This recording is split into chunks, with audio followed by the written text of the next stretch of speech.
Good afternoon, Finance2205 Personal Finance students online.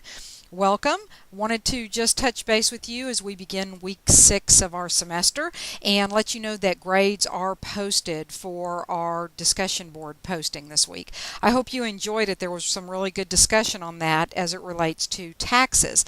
The feedback that I want to give you, well, first primarily, big thumbs up, because you guys really did well by and large. Let me give you a little bit of feedback notes, but here's what you did very well. You made your opinion statement. I agree, I disagree. Then you supported it with references to the textbook. You said, some of you even said, on this page I saw X, Y, and Z, and this supports my opinion. Then you added personal relevant examples. This is how I've experienced this in my business. This is how I've experienced this in my life. This is what I've seen in the news. And those are also fantastic. When did you not do so well? You know that if it's just a single sentence and if it's listing things, probably not, not as good. If you make a claim, an opinion statement, make it. Don't straddle the fence. Just come on out and say what you mean. If you feel that it's this opinion in a given situation, but this other way in this situation, make sure that you develop both of those thoughts and that you kind of make that clear to me. But like I said, I really want to say that you guys are really doing awesome because you're making those statements and you're supporting them from the text. Also, I appreciated a couple students sharing, this is new information for me and this is something I didn't know, and I think that's great. Along that vein, let me add this as we think about the different tiers of taxes, and that's true for earned taxes, for example, but also the different tax rates for passive taxes. As you think about those taxes and whether or not it's fair or not fair for investments to be, for example, to be taxed at a different rate, I want you to consider if that money, for example, for your own investments, if it's money in your savings account and it's earned interest, or if it's money that you put into a mutual fund, like, so you have stocks or a CD and you're saving for a long term, I want you to consider how you came up with that money to invest and if that money had already been taxed. Just something to kind of think about. If you paid tax on it as earned income before you invested. I also want you to consider the benefits to society, to our citizenry, as a result of the investment you made. So for example, if you invested in a company, could that company go to the bank? Maybe you saved money at a bank, or could they, through your stock investment, expand and create jobs in the community, expand a warehouse, expand their business, that kind of thing. Okay, just some things to kind of add to it. We're focused on the personal finance, so I realize we don't get that deep into it. But as you kind of form this opinion for the discussion, those might be interesting thoughts. Now, of course, we have more due dates coming up, right? Welcome to October, because can you believe it? We're already there. And again, as we start week 6 of our semester. So you have the Chapter 5 quiz due, and I see that many of you are already out there working on it, getting that score up there.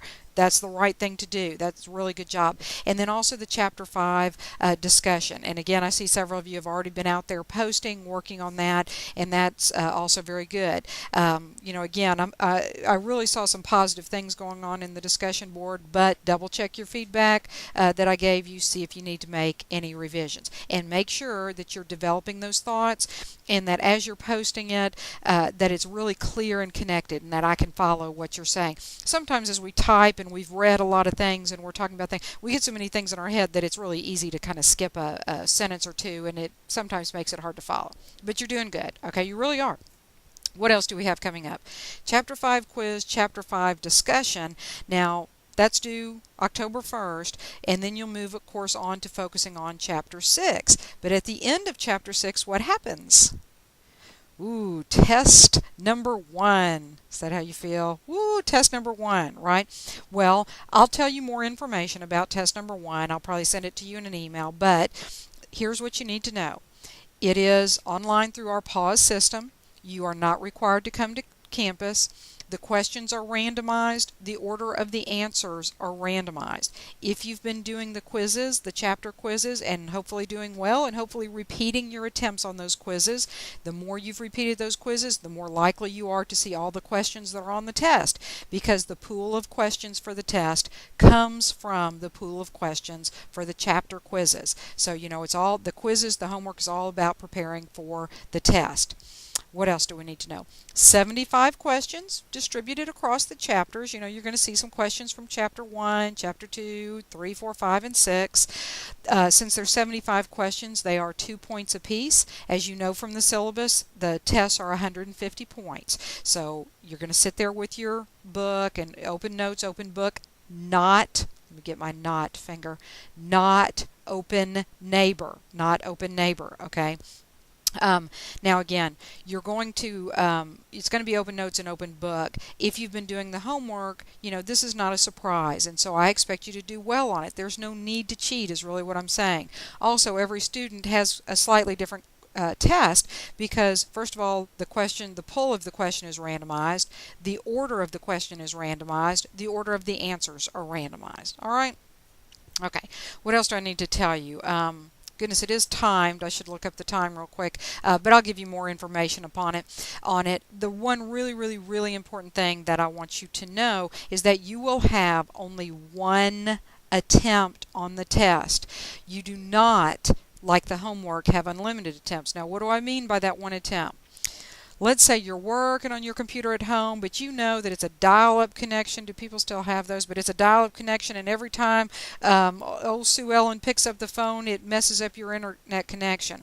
That dropped internet connection, that was your one attempt. Okay, let's say that you're working during a thunderstorm and you got this rickety electrical connection anyway, and boom, the power goes out, you lose power. That was your one attempt. Okay, when I say one attempt, I want you to understand what I mean, which is you have one attempt. Sometimes when things happen, if you boot back in from that exact same computer, the computer is smart enough to pick up the test where you left off and continue on.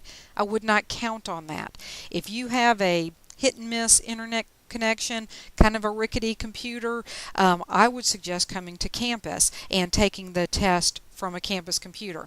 If the campus loses power, if the campus internet connection goes down, they email the faculty, or you could certainly find somebody there, an employee, not your buddy, okay, an employee, to let me know that this is what happened. Like I say, they normally email us anyway, and so I'll know. That might be the rare case where you get an extra attempt, but don't count on it. One attempt. You can do this. This is, your professionals. This is a business setting, and you have to get it right the first time. Take it seriously. Don't begin the test and then go off to the grocery store. You need to complete it in a single sitting. So you're going to have several days over which you can take the test, but once you sit down to begin it, it is timed, and you need to complete it in that sitting. No pause, come back, answer it later. That clock is going to always be running, okay? So when you sit down to take it, you should have already gone to the bathroom. You should already have your water, your soda, your iced tea, whatever to drink, your coffee. Have your book, maybe have some tabs on it so you can find things quickly. Have your notes, have them printed maybe and organized, and be ready to take the test.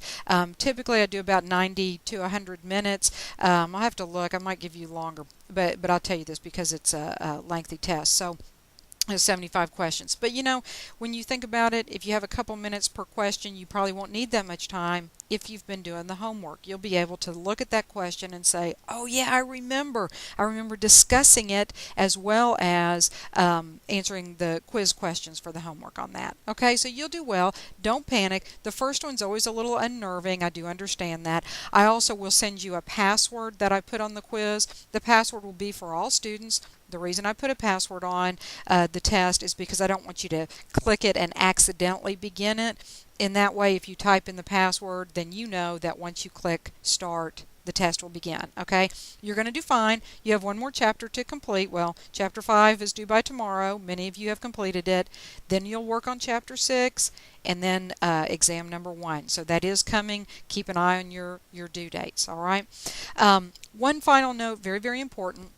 Your faculty have been asked to post what we call LDAs, last date of attendance. So your participation in the course, you want to keep an eye on your enrollment in all your courses, including this course.